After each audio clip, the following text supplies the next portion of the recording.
Novel Dokter Tanpa Tanding Ye Kui.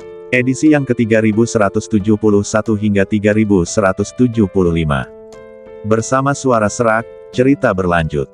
Api hijau hilang dari badan Ye Kui dan menyebar dalam sekejap. Api itu seperti makhluk hidup, yang tidak akan padam jika terkena air.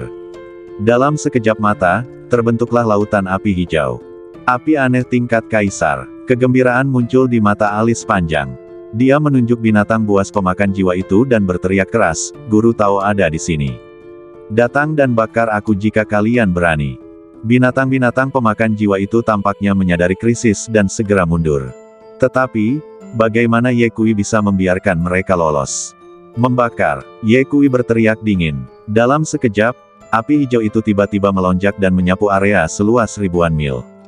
Sebelum binatang pemakan jiwa itu bisa melarikan diri, mereka dilalap api dan langsung menjerit melengking. Badan mereka yang besar dengan cepat meleleh seperti lilin.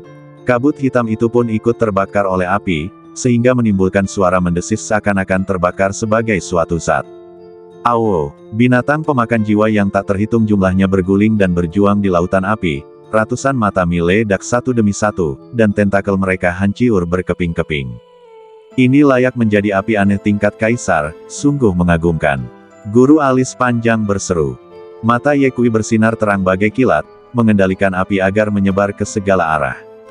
Tak lama kemudian semua binatang pemakan jiwa itu mati di lautan api dan berubah menjadi abu. Kemanapun gelombang api hijau itu lewat, kabut hitam mundur dengan cepat seolah-olah telah bertemu musuh bebuyutannya. Akhirnya, sebuah lubang besar dengan diameter 100 kaki terbakar di dinding kabut tebal, dan cahaya pagi yang redup dapat terlihat samar-samar di luar lubang itu. Ayo pergi. Ye Kui memadamkan api dan mengendarai perahu roh menuju lubang besar. Saat perahu roh melewati lubang besar, matahari merah muncul dari langit timur. Cahaya matahari keemasan bersinar terang, mewarnai permukaan laut. Angin sepoi-sepoi bertiup, membawa serta aroma asin air laut yang unik, namun membuat orang merasa sangat segar. Akhirnya keluar, Master alis panjang menghela napas panjang, lalu menjatuhkan diri ke haluan dan berkata, "Kutu kupret kecil, untung saja kau memiliki api aneh kelas kaisar. Kalau tidak, akan butuh usaha keras untuk lolos dari begitu banyak binatang pemakan jiwa."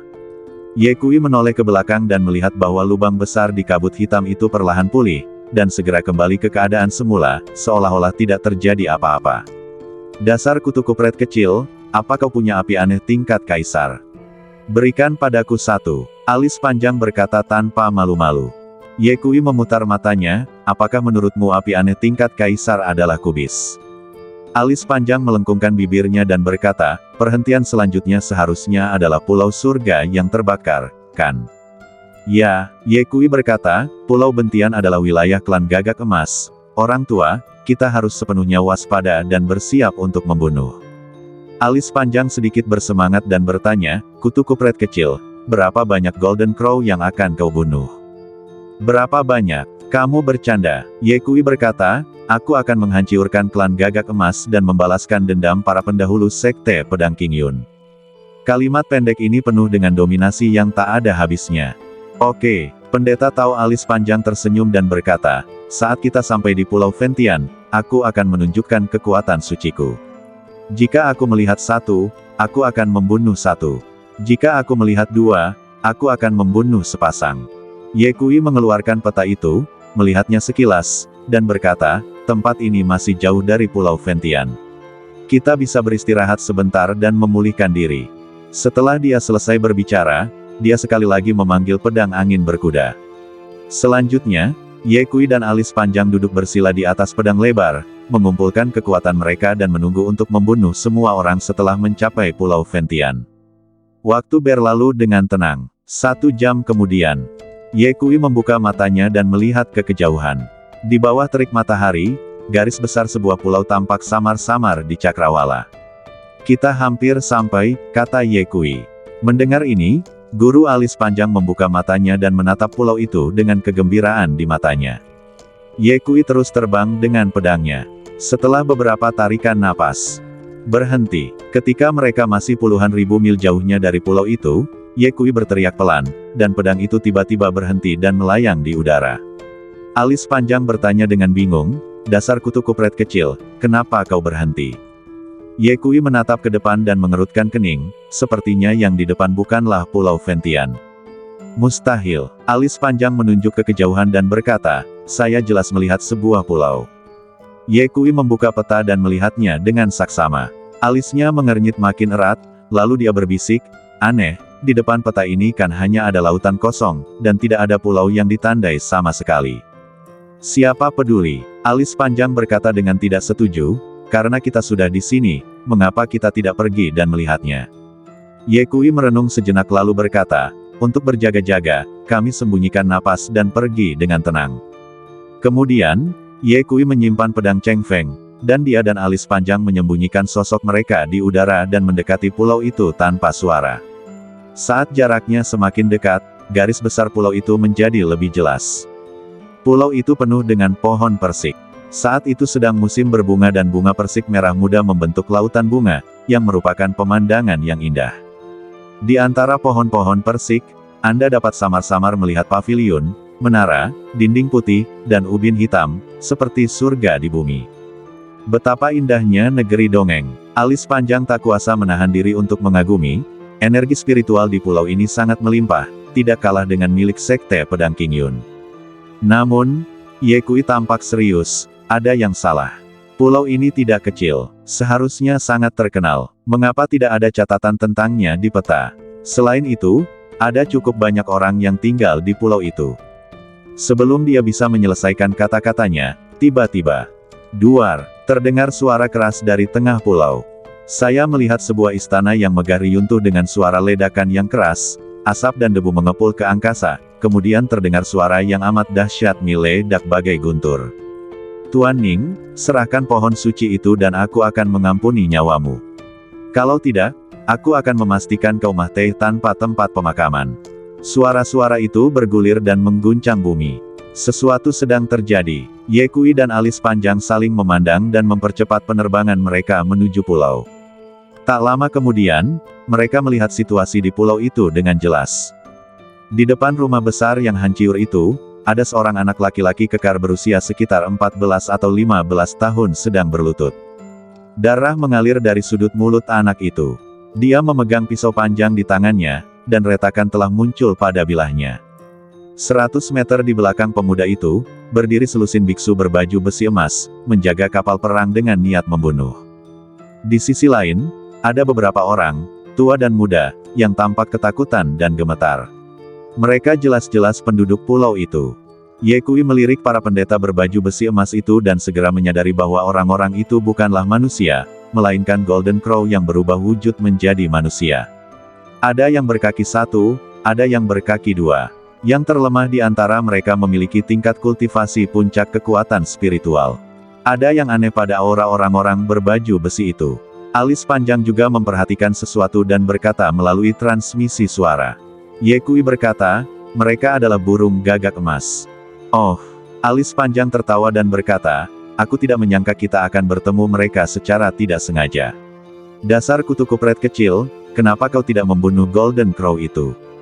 Ye Kui berkata, tidak usah terburu-buru, mari kita tunggu dan lihat saja. Pada saat ini, seorang pemuda berjubah ular piton emas melangkah keluar dari kapal perang. Dia memiliki wajah yang tampan, dengan pola api keemasan di antara kedua alisnya, dan aura mengerikan terpancar dari badannya. Raja suci yang tak tertandingi. Ye Kui bisa mengetahui keadaan pemuda berjubah ular piton itu hanya dengan sekali pandang.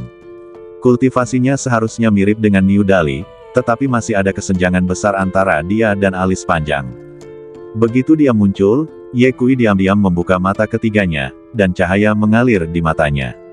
Gagak emas berkaki tiga. Ye Kui melihat wujud asli pemuda itu, yaitu seekor gagak emas berkaki tiga, dengan darah emas di sekujur badannya. Tuan Ning, aku pangeran ke-10 dari Golden Crow. Aku akan memberimu satu kesempatan terakhir. Pemuda itu menatap anak laki-laki yang berlutut di depan rumah besar itu dan berkata dengan arogan, serahkan pohon suci itu dan aku akan mengampuni nyawamu. Ye Kui menyipitkan matanya dan berpikir dalam hati, harta karun di tangan anak laki-laki itu pasti luar biasa karena pangeran dari suku gagak emas telah mengambil tindakan secara pribadi. Bagaimanapun, anak itu masih berada di puncak alam spiritual dan belum menjadi orang suci. Pemuda itu memuntahkan busa darah dari mulutnya dan mengumpat dengan marah, "Jika kau menginginkan harta karun itu, kau harus melangkahi mahiatku. Apakah kamu yakin tidak ingin menyerahkan pohon suci itu?"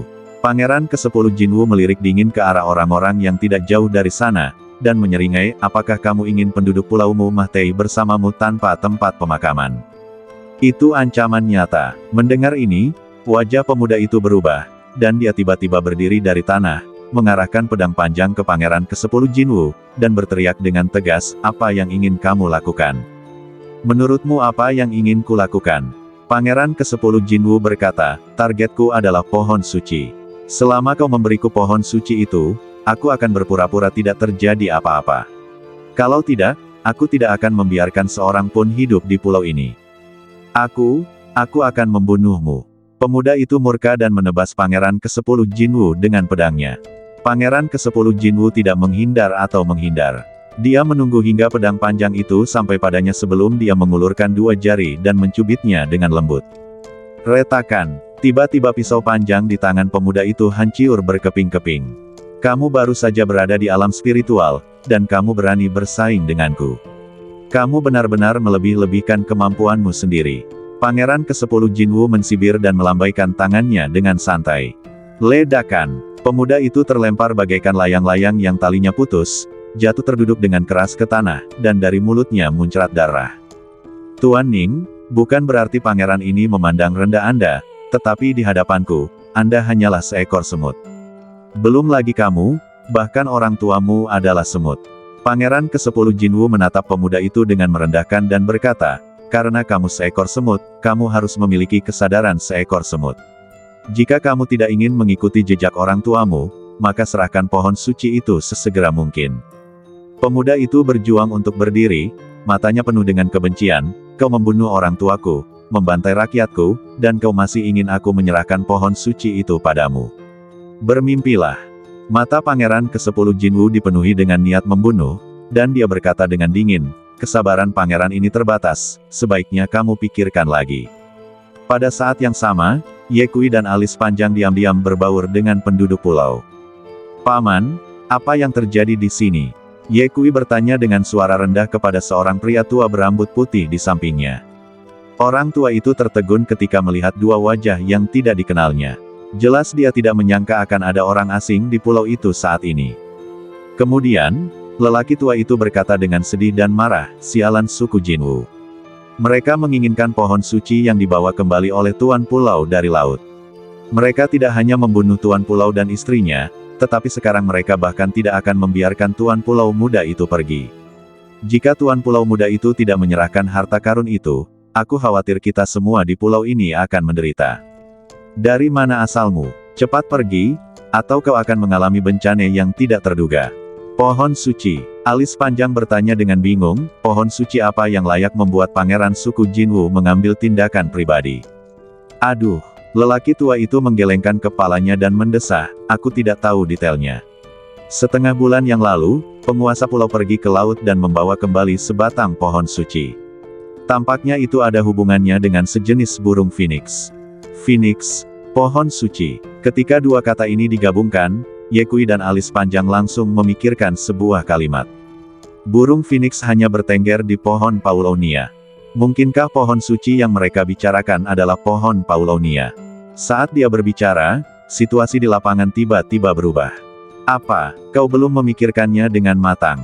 Kalau begitu, jangan salahkan aku karena bersikap kejam." Pangeran ke-10 Jinwu tiba-tiba memberi perintah dan berteriak, "Bunuh dia untukku." Pada saat itu, lebih dari selusin penjaga berbaju besi emas menyerang pada saat yang sama, dan kilatan pedang langsung menyelimuti pemuda itu. Meskipun pemuda itu hanya berada di puncak alam spiritual, ia menunjukkan kekuatan bertarung yang luar biasa pada saat ini. Tinjunya secepat kilat dan setiap pukulan disertai suara ledakan di udara. Ia berhasil menghempaskan 3 pengawal berbaju besi emas. Ledakan. Senjata di tangan seorang penjaga dipatahkan oleh pemuda itu dengan tangan kosong, lalu ia meninju penjaga itu dengan punggung tangannya. Anak ini tampaknya punya beberapa keterampilan. Pendeta Tao alis panjang menyipitkan matanya dan berkata kepada Ye Kui, menghadapi pengepungan begitu banyak dewa tingkat puncak, dia masih bisa melakukannya dengan mudah. Itu tidak mudah. Ye Kui mengangguk pelan dan berkata, dia memang berbakat, tapi sayangnya, pengalaman tempurnya terlalu sedikit. Selain itu, pihak lawan memiliki lebih banyak orang dan kekuatan, jadi kekalahan sudah pasti. Benar saja, setelah mengalahkan 7 penjaga berturut-turut, tinju anak itu menjadi berantakan dan kekuatannya tampak mulai habis. Seorang penjaga berbaju zirah emas memanfaatkan kesempatan itu dan menendang punggung anak laki-laki itu dengan tendangan cambuk. Engah! Pemuda itu meludahkan seteguk darah, terhuyung ke depan beberapa langkah, lalu berlutut dengan satu kaki di tanah. Sebelum dia sempat berdiri, sebuah sepatu bot emas telah menendang punggung anak itu dengan keras dan menginjaknya. Engah! Seteguk darah lagi muncrat keluar dari mulut bocah itu. Tuan Muda Pulau. Ketika penduduk pulau melihat pemandangan ini, mereka berseru dan bergegas maju. Berhenti! Pangeran ke-10 Jinwu berteriak keras, dan tekanan yang mengerikan membuat semua orang tidak bisa bergerak. Dia berkata dengan suara dingin, jika kau berani melangkah maju, aku akan segera membunuh Tuan Muda Pulaumu. Penduduk pulau itu begitu ketakutan hingga mereka hanya berdiri diam dan tidak berani bergerak. Pada saat itu, pengawal yang menginjak pemuda itu mengerahkan tenaga dengan kakinya, dan tiba-tiba, tulang-tulang pemuda itu tidak mampu menahan beban dan mengeluarkan suara retak. Tuan Ning, keadaan sudah seperti ini, tidakkah Anda mengerti? Di hadapanku, perlawanan Anda tidak ada bedanya dengan anak kecil yang sedang bermain rumah-rumahan. Pangeran ke-10 Jinwu menatap pemuda itu dan berkata, serahkan pohon suci itu, dan aku akan mengampuni nyawamu.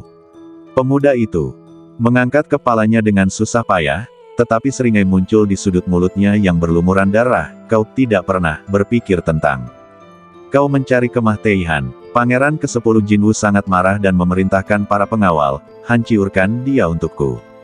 Ya, pengawal berbaju besi emas yang menginjak pemuda itu mematuhi perintah, mengangkat kaki kanannya, dan menginjak bagian belakang kepala pemuda itu.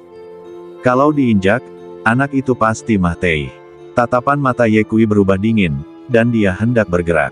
Tanpa diduga, pada saat kritis ini, pemuda itu tiba-tiba meraung ke arah langit, dan kekuatan panas yang tak tertandingi meledak dari badannya. Cahaya yang menyilaukan itu bagaikan matahari terbit. Dalam sekejap, penjaga berbaju besi emas itu menjerit, dan seluruh kaki kanannya meledak, dan dia terpental. Perubahan yang tiba-tiba itu mengejutkan semua orang. Ini, Ye Kui menatap pemuda itu. Pada saat ini, di matanya, setiap meridian di badan anak laki-laki itu bagaikan semburan emas. Tidak hanya itu, luka-luka di badan anak laki-laki itu sembuh dengan kecepatan yang terlihat oleh mata telanjang, dan auranya terus meningkat. Hei, ada yang aneh dengan fisik anak ini. Alis panjang berkata dengan heran. Ada kilatan di mata Ye Kui dan dia mengucapkan 6 kata. Dia adalah badan ilahi 9 matahari. Apakah pemuda itu adalah badan ilahi 9 yang? Alis panjang terkejut ketika mendengar ini. Badan ilahi 9 yang tidak lebih lemah dari badan Dao bawaan. Jika ia tumbuh dewasa, ia akan mampu mengalahkan kaisar di masa depan. Bahkan ada kemungkinan baginya untuk mencapai pencerahan dan menjadi kaisar. Tiba-tiba, mata alis panjang menjadi berapi-api saat dia menatap pemuda itu, dan sebuah ide muncul dalam benaknya. Kutu kupret kecil, aku ingin menjadikan orang itu sebagai muridku, bagaimana menurutmu? Ye Kui berkata, apa gunanya aku mengatakan apa yang kupikirkan? Kamu harus melihat apakah dia bersedia memujamu sebagai tuannya. Alis panjang berkata, saya adalah badan Tao bawaan, seorang raja suci puncak, dan saya ahli dalam Taoisme. Mampu menerimanya sebagai murid adalah berkah yang telah diperolehnya dalam beberapa kehidupan. Bagaimana mungkin dia tidak setuju? Jangan terlalu yakin, kamu harus bertanya padanya saat waktunya tiba. Ye Kui dipotong oleh suara Pangeran ke-10 Jinwu sebelum dia selesai berbicara. Ketika Pangeran ke-10 Jinwu melihat perubahan pada pemuda itu, dia awalnya terkejut, lalu tertawa terbahak-bahak, hahaha, aku tidak menyangka akan ada keuntungan yang tidak terduga. Dengan fisiknya yang istimewa dan pohon suci, pangeran ini telah meraup untung besar kali ini. Tuan Ning, asalkan Anda menyerahkan pohon suci itu dan menjadi pelayan pangeran ini, saya akan mengampuni nyawa Anda. Pemuda itu mendengus dingin, kau membunuh orang tuaku dan membantai rakyatku. Perseteruan ini tidak dapat didamaikan. Kau masih ingin aku menjadi pelayanmu. Bermimpilah. Hah, kamu benar-benar tidak ingin minum roti panggang dan minum penalti. Pangeran ke-10 Jinwu mendengus dingin, memerintahkan pengawal berbaju besi emas, dan berkata, siapkan formasi dan tangkap dia hidup-hidup. Aku menginginkan pohon suci itu, dan aku juga menginginkan anak ini. Ya, lebih dari selusin penjaga berbaju besi emas segera membentuk formasi, dan rantai emas melesat keluar dari tangan mereka, terjalin menjadi jaring untuk menutupi pemuda itu. Awalnya, aura pemuda itu meningkat dengan mantap. Jika dia terus seperti ini, dia akan segera menjadi orang suci. Tetapi pada saat ini, lebih dari selusin penjaga menyerangnya, dan dia harus melawan. Ledakan. Pemuda itu, badannya bermandikan cahaya keemasan, meninju jaring rantai itu. Dengan suara embusan, sebuah lubang besar terbentuk di jaring itu. Seketika itu juga pemuda itu melancarkan pukulan-pukulan dengan kedua tangannya secara bertubi-tubi. Dalam beberapa kali pukulan, jaring itu pun hancur total. Adapun selusin penjaga berbaju besi emas, mereka juga dihabisinya satu persatu. Dua di antaranya bahkan dihantam hingga meninggial oleh pemuda itu, dan seketika berubah menjadi 2 ekor burung gagak emas dengan darah berceceran di tempat. Ketika Pangeran ke-10 Jinwu melihat pemandangan ini, dia tidak marah tetapi malah senang, dan berkata sambil tersenyum, kamu layak dengan fisik istimewamu dan memenuhi syarat untuk menjadi pelayanku. Namun, sekarang kamu terlalu lemah. Tidak peduli seberapa keras kamu melawan, itu akan sia-sia. Para pengawal hendak mengepung pemuda itu lagi, tetapi Pangeran ke-10 Jinwu mengangkat tangannya untuk menghentikan mereka. Sekelompok orang yang tidak berguna. Begitu banyak orang, tetapi mereka bahkan tidak bisa mengalahkan seorang pemuda. Sungguh sia-sia. Setelah memarahi para pengawal, Pangeran ke-10 Jinwu mengangkat tangannya, dan seberkas cahaya keemasan langsung menuju ke dahi pemuda itu. Jika pukulan ini kena, anak itu akan takluk. Kutu kupret kecil, haruskah kita mengambil tindakan? Sebelum alis panjang menyelesaikan perkataannya, Ye Kui menjentikkan jarinya. Memanggil. Energi pedang datang dari belakang tetapi tiba lebih dulu, dan secara akurat mencegat cahaya keemasan itu. Kedua kekuatan itu bertabrakan dan memancarkan cahaya yang menyilaukan. Siapa? Pangeran ke-10 Jinwu tiba-tiba menoleh, menatap tajam ke arah kerumunan, dan berteriak, siapa yang berani merusak perbuatan baik pangeran ini? Ye Kui berjalan keluar perlahan, diikuti oleh immortal alis panjang. Siapa kamu? Pangeran ke-10 Gagak Jinwu menyipitkan matanya dan tidak melihat tingkat kultivasi Ye Kui dan alis panjang. Lalu dia berkata dengan ekspresi menghina, beraninya kalian berdua pengecut mencampuri urusan pangeran ini. Dalam pandangannya, wilayah laut dalam radius jutaan mil adalah wilayah kekuasaan Jinwu Crow. Siapapun yang berani menentangnya, berarti mencari kematian. Ye Kui mengabaikan Pangeran ke-10 Jinwu, berjalan dengan tenang ke arah pemuda itu, dan bertanya dengan ramah, apakah kamu baik-baik saja? Tidak, aku baik-baik saja. Mata pemuda itu sedikit bingung, seolah dia tidak mengerti dari mana Ye Kui dan alis panjang berasal. Serahkan sisanya padaku, jangan khawatir. Ye Kui menepuk bahu anak laki-laki itu, lalu menoleh ke arah Pangeran ke-10 klan Jinwu dan berkata dengan ringan, klan Jinwu sangat kuat, mereka tidak takut ditertawakan jika mereka menindas seorang pemuda dan berita itu tersebar. Menurutmu, siapa dirimu? Apakah kau cukup layak untuk memberi pelajaran pada pangeran ini? Pangeran ke-10 Jinwu berkata dengan marah. Ye Kui tersenyum dan berkata, orang terakhir yang mengaku sebagai pangeran di hadapanku telah dikirim ke kematian olehku. Apa maksudmu? Kau ingin membunuhku? Pangeran ke-10 Jinwu tertawa seolah mendengar lelucon lucu, tahukah kamu siapa aku? Beranikah kau berbicara begitu sombong di hadapanku? Kurasa kau sudah bosan hidup. Baiklah, karena kamu ingin mati, aku tidak keberatan mengantarmu pergi.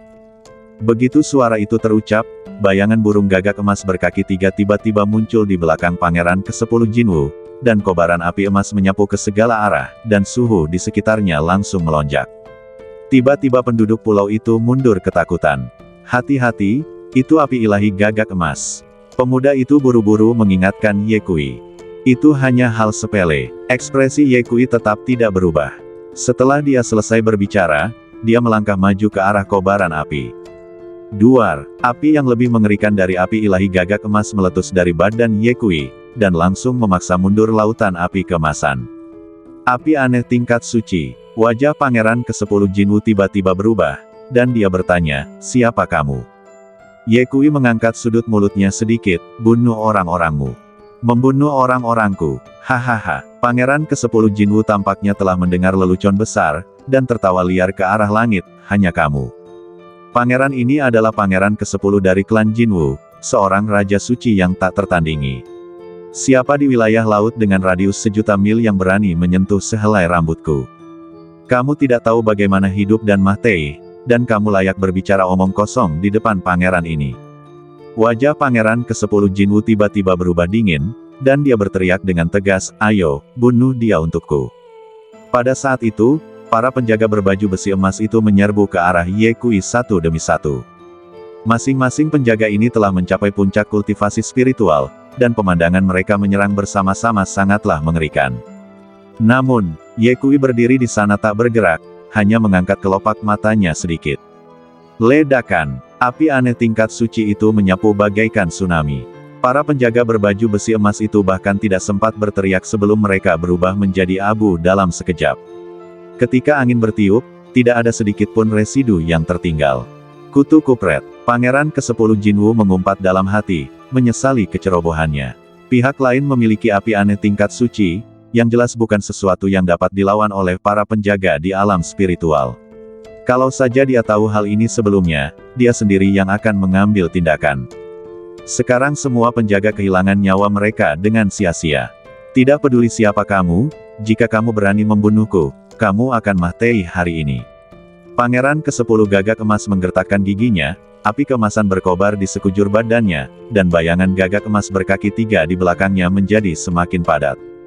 Dia membentuk segel dengan tangannya, dan matahari keemasan mengembun di atas kepalanya. Suhu tinggi yang mengerikan menyebabkan ruang di sekitarnya terdistorsi. Pergilah ke neraka, matahari keemasan itu terbenam, dan semua yang dilewatinya meleleh. Kekuatannya sungguh mengerikan. Menghadapi serangan kuat itu, Ye Kui mengangkat tangannya dan menamparkan. Ayah! Suara tamparan yang keras bergema di langit dan bumi. Matahari keemasan itu benar-benar hancur oleh tamparan Ye Kui, dan api suci di badan pangeran ke-10 gagak emas padam dalam sekejap.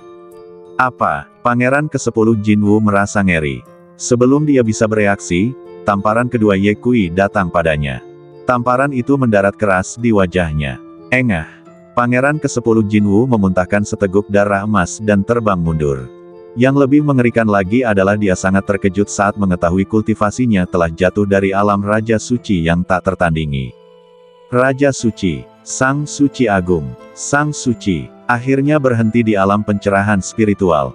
Pemuda itu membuka matanya lebar-lebar, menatap pangeran ke-10 Jinwu yang terbang mundur, dan gelombang emosi yang besar muncul di dalam hatinya. Satu tamparan, langsung merobohkan beberapa wilayah. Metode ini, benar-benar tidak pernah terdengar. Tahukah kamu, pangeran ke-10 Jinwu merupakan Raja Suci yang tiada taraf, dan dengan mengandalkan status dan latar belakangnya, dia dapat merajalela di wilayah laut ini.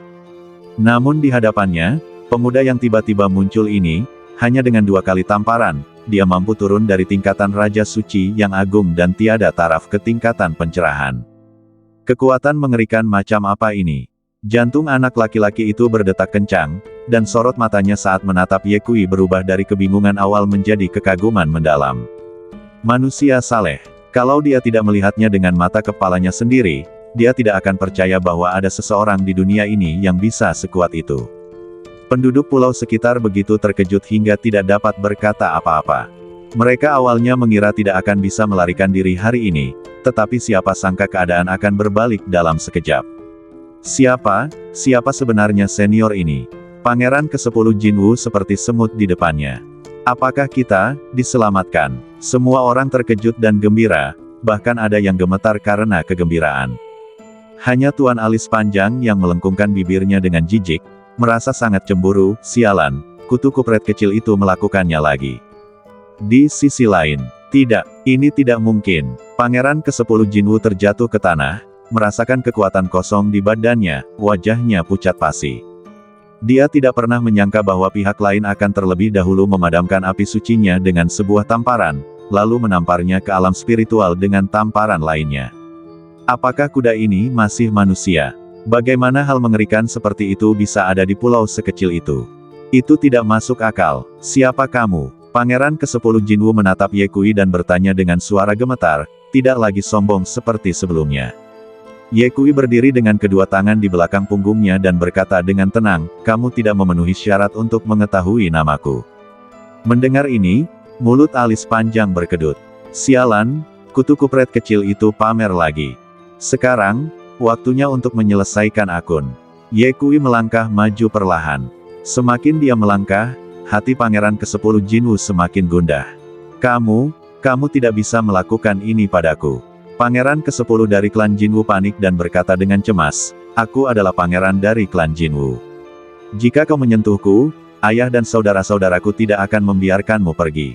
Namun, menghadapi ancamannya, Ye Kui tidak takut sama sekali, dan ekspresi jijik muncul di antara alisnya. Tahukah kamu orang macam apa yang paling aku benci dalam hidupku? Orang seperti kamu. Dengan mengandalkan latar belakang dan keluarga, Anda memamerkan kekuatan dan menindas yang lemah, tetapi saat melihat seseorang yang lebih kuat dari diri Anda menjadi takut setengah mati dan hanya bisa menggunakan belakang panggung untuk menakut-nakuti orang. Menurutmu, siapa yang bisa kau takuti dengan seorang pengecut seperti dirimu?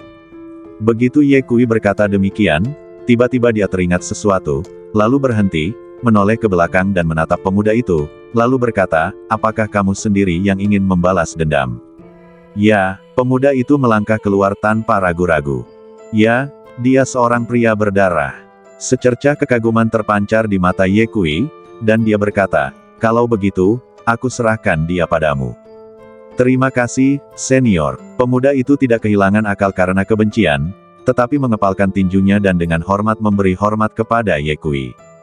Terima kasih kembali. Ye Kui berkata, seorang pria sejati harus membalas kebencian ketika dia punya dendam, dan membalas kebaikan ketika dia punya kebaikan.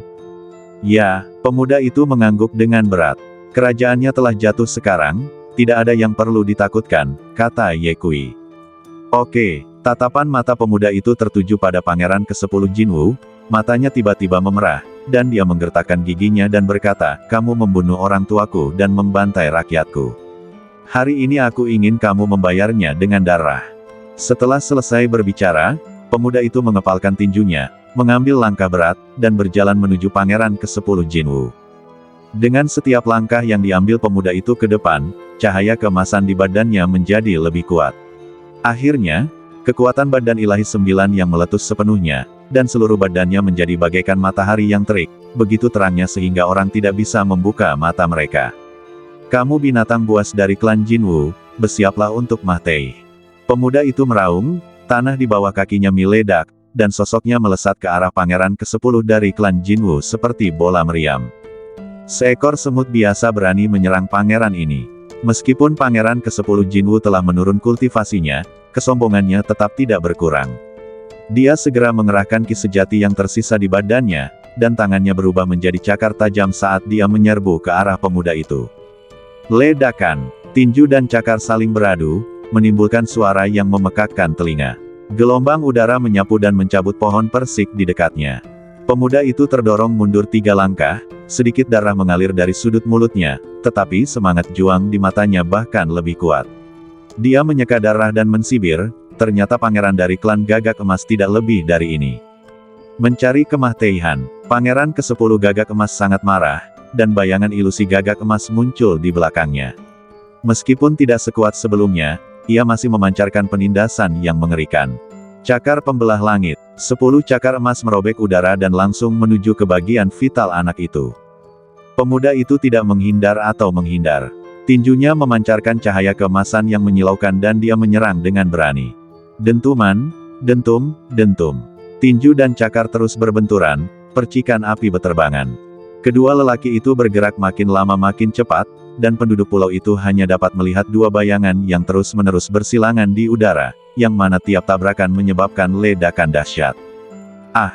Tiba-tiba, terdengar teriakan melengking. Cakar kanan Pangeran ke-10 Jinwoo hancur oleh pukulan pemuda itu, dan darah keemasan menyembur keluar. Tanganku! Pangeran ke-10 Jinwoo mundur ketakutan akhirnya terlihat di wajahnya. Pemuda itu memanfaatkan kemenangan itu dan mengejar musuh. Dalam sekejap, dia muncul di atas kepala Pangeran ke-10 Jinwoo, dan menebas dengan kaki kanannya seperti kapak perang.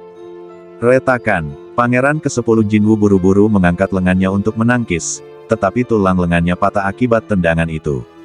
Dia menghantam tanah seperti meteorit, menciptakan lubang sedalam beberapa kaki di dalam tanah. Engah. Seteguk besar darah emas menyembur keluar dari mulut Pangeran ke-10 Jinwoo, dan napasnya menjadi lemah. Pemuda itu mendarat di tanah dan menyeret Pangeran ke-10 Jinwoo keluar dari lubang yang dalam. Pukulan ini untuk ayahku. Pemuda itu mengerahkan segenap tenaganya di tangan kanannya dan menghantamkannya keras ke dada Pangeran ke-10 Jinwoo. Ledakan. Tulang dada Pangeran ke-10 Jinwoo langsung roboh, dan organ-organ dalamnya hancur. Pukulan ini untuk ibuku. Pemuda itu melayangkan pukulan lagi, bahu kiri Pangeran ke-10 Jinwoo langsung meledak, seluruh lengannya melayang. Pukulan ini untuk orang-orangku yang sudah mati. Pukulan ketiga pemuda itu mendarat, dan kepala Pangeran ke-10 Jinwoo pun berubah bentuk, darah emas dan materi otak bercampur menjadi satu, sungguh pemandangan yang mengerikan. Pemuda itu tampak seperti orang gila, tinjunya menghujani seperti tetesan air hujan, setiap pukulan dipenuhi dengan kebencian yang luar biasa. Badan Pangeran ke-10 Jinwoo dipukuli hingga berkeping-keping dan dia bahkan tidak bisa berteriak. Akhirnya, pemuda itu melompat tinggi, mengerahkan seluruh tenaganya dengan kaki kanannya, dan melangkah turun dengan keras. Ledakan. Kepala Pangeran ke-10 gagak emas meledak seperti semangka, jiwanya hancur, dan dia mati total, mahiyatnya langsung berubah menjadi burung gagak emas berkaki 3 yang compang camping. Pemuda itu berdiri di genangan darah dan melolong panjang ke arah langit, seakan ingin melampiaskan semua kebencian yang terpendam di hatinya. Lalu dia perlahan berlutut di tanah. Air mata mengalir di wajahnya. Ayah, ibu, akhirnya aku berhasil membalaskan dendam kalian. Beristirahatlah dengan tenang. Tangisan anak laki-laki itu terbawa angin, membawa kelegaan tetapi juga kesedihan tak berujung. Ye Kui dan alis panjang berdiri diam di samping tanpa mengganggunya. Baru ketika emosi anak laki-laki itu berangsur-angsur tenang, Ye Kui berjalan mendekatinya dan menepuk bahunya dengan lembut. Kamu melakukannya dengan sangat baik. Ye Kui berkata dengan lembut, orang tuamu di surga pasti bangga padamu. Pemuda itu menyeka air matanya, bersujud 3 kali dengan khidmat kepada Ye Kui, dan berkata, jika bukan karena bantuan senior, bukan saja aku tidak akan bisa membalas dendam hari ini, aku juga akan melibatkan seluruh penduduk pulau ini. Terima kasih, senior.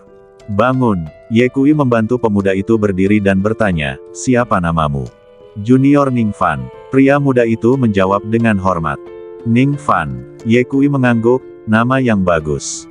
Pada saat ini, Ning Fan berjalan ke arah penduduk pulau, lalu berlutut di tanah dan berkata, maaf telah membuat semua orang takut. Ning Fan meminta maaf kepada semua orang di sini. Penduduk pulau itu buru-buru berkata, Tuan Muda Pulau, apa yang sedang Anda lakukan? Bagaimana mungkin kami layak mendapatkan hadiah yang begitu dermawan dari Anda? Jika bukan karena kamu dan penguasa pulau yang melindungi kita selama ini, kita pasti sudah dibunuh oleh klan gagak emas sejak lama. Tuan Muda Pulau, tolong cepat bangun. Sekelompok penduduk pulau melangkah maju dan buru-buru membantu Ning Fan berdiri. Ning Fan berkata dengan sungguh-sungguh, di masa depan, aku akan bekerja keras untuk berlatih dan berusaha melindungi warga desa seperti yang dilakukan ayahku. Kemudian, Ning Fan mengucapkan beberapa patah kata lagi kepada penduduk pulau, dan mereka pun pergi. Ning Fan, di mana rumahmu? Bisakah kamu mengajak kami melihatnya? Kata guru alis panjang. Ning Fan melirik rumah besar yang riyuntuh dan berkata, ini rumahku. Maaf, saya. Sebelum alis panjang selesai berbicara, Ning Fan berkata, saya punya tempat tinggal lain. 2 orang senior, silakan ikut saya.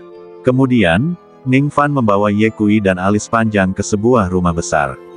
Meskipun rumah besar ini tidak sebesar rumah yang riyuntuh, bagian dalamnya sangat elegan, dengan paviliun dan teras. Halamannya penuh dengan bunga persik, yang sedang mekar penuh saat ini, dan wanginya sungguh harum. Ada paviliun kecil di sudut halaman. Ada meja batu dan beberapa bangku batu di paviliun. Ayo kita duduk di sana, kata alis panjang sambil menunjuk ke meja batu. Oke, Ye Kui mengangguk setuju. Ning Fan berkata, 2 senior, silakan duduk sebentar. Aku akan membuatkan teh untuk kalian. Ye Kui dan alis panjang duduk di sebelah meja batu. Alis panjang berbisik, anak ini cukup sopan. Ye Kui berkata, dan berkata, dia kandidat yang bagus. Kutu kupret kecil, apa yang harus kuajarkan padanya jika aku menerimanya sebagai muridku? Alis panjang berkata, anak ini memiliki badan ilahi 9 yang dan cocok untuk berlatih gerakan yang paling kaku dan yang. Bagaimana kalau aku mengajarinya metode petir? Ye Kui berkata, metode petir memang cocok untuknya, tapi sebaiknya kamu minta pendapatnya dulu. Baiklah, nanti aku tanya lagi. Begitu alis panjang selesai berbicara, Ning Fan keluar dari rumah sambil membawa nampan kayu di tangannya. Ada 2 cangkir teh panas di nampan. Para senior, silakan minum teh. Ning Fan dengan hormat menyerahkan cangkir teh kepada Ye Kui dan alis panjang. Jangan sopan, taruh saja. Alis panjang berkata sambil tersenyum. Ning Fan meletakkan nampan itu di atas meja batu. Ning Fan, aku ingin bertanya padamu. Tepat saat Tuan alis panjang hendak membuka mulutnya, Ye Kui memotong ucapannya. Ning Fan, aku mendengar pembicaraanmu sebelumnya. Pangeran ke-10 Jinwu membunuh orang tuamu dan membantai rakyatmu. Apakah itu demi pohon suci? Itu benar, Ning Fan berkata, setengah bulan yang lalu, orang tuaku memimpin suku untuk memancing di laut dan secara tidak sengaja mendapatkan sepotong pohon suci. Aku tidak tahu bagaimana Pangeran ke-10 Jinwu mengetahui hal ini, lalu ia memimpin orang-orangnya untuk mengejar kami sampai ke ujung jalan.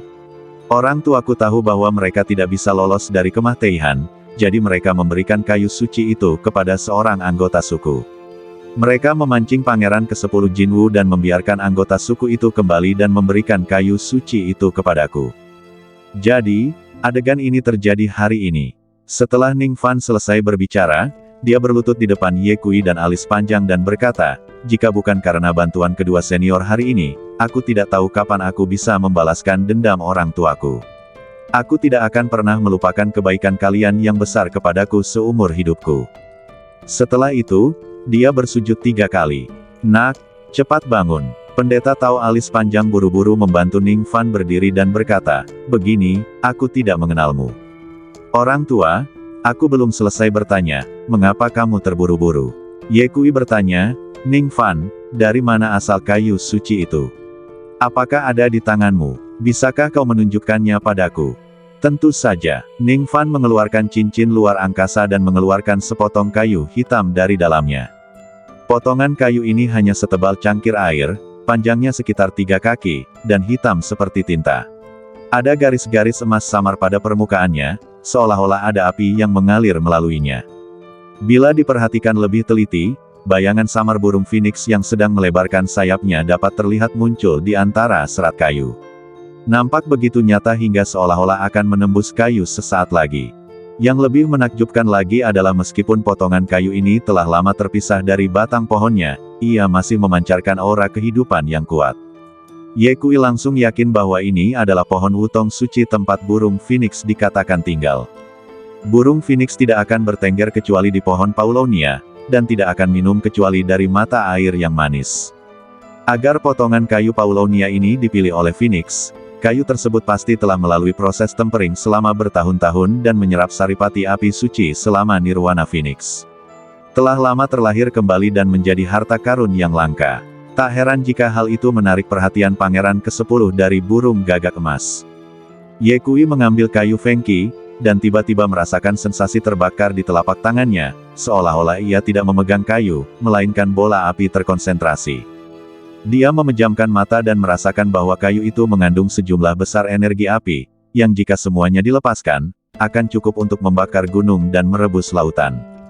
Sungguh benda ajaib. Ye Kui membuka matanya dan berseru, potongan kayu Paulonia ini memiliki kualitas yang sangat tinggi. Jika dimurnikan menjadi senjata ajaib, kekuatannya tidak akan terukur. Dia menatap Ning Fan dan berkata dengan serius, item ini cocok untuk memurnikan senjata. Jika kamu bersedia, aku dapat membantumu memurnikannya menjadi senjata ajaib. Ning Fan mendengar ini, sekilas keterkejutan melintas di matanya, namun kemudian dia ragu-ragu dan berkata, senior, potongan kayu suci ini ditukar dengan nyawa orang tuaku, dan aku. Kamu belum tahu kemampuan kutu kupret kecil itu, kan? Alis panjang menyela, Ning Fan, biar ku beritahu, kutu kupret kecil itu ahli dalam memurnikan senjata. Dengan kemampuannya, dia bisa dengan mudah memurnikan senjata suci yang tiada taraf untukmu. Kamu tidak tahu bahwa ada banyak sekali orang di Donghuang, Zhongzhou, klan iblis, dan klan iblis yang ingin memintanya untuk membantu memurnikan senjata, dan mereka semua menawarkan harga yang sangat tinggi, tetapi banyak sekali orang yang ditolak oleh kutu kupret kecil itu. Sekarang si kutu kupret kecil itu bisa mengambil inisiatif membantumu memurnikan senjata. Itu adalah berkah yang telah kau kembangkan selama 8 kehidupan, kenapa kau tidak setuju? Ning Fan menatap Ye Kui dengan kaget. Dia tidak menyangka bahwa Ye Kui tidak hanya sangat terampil dalam berkultivasi, tetapi juga sangat pandai dalam memurnikan peralatan. Kalau begitu aku akan merepotkanmu, senior. Ning Fan berkata dengan penuh rasa terima kasih. Ye Kui bertanya, apa yang ingin kamu perbaiki? Ning Fan berseru, anak panah. Bersambung.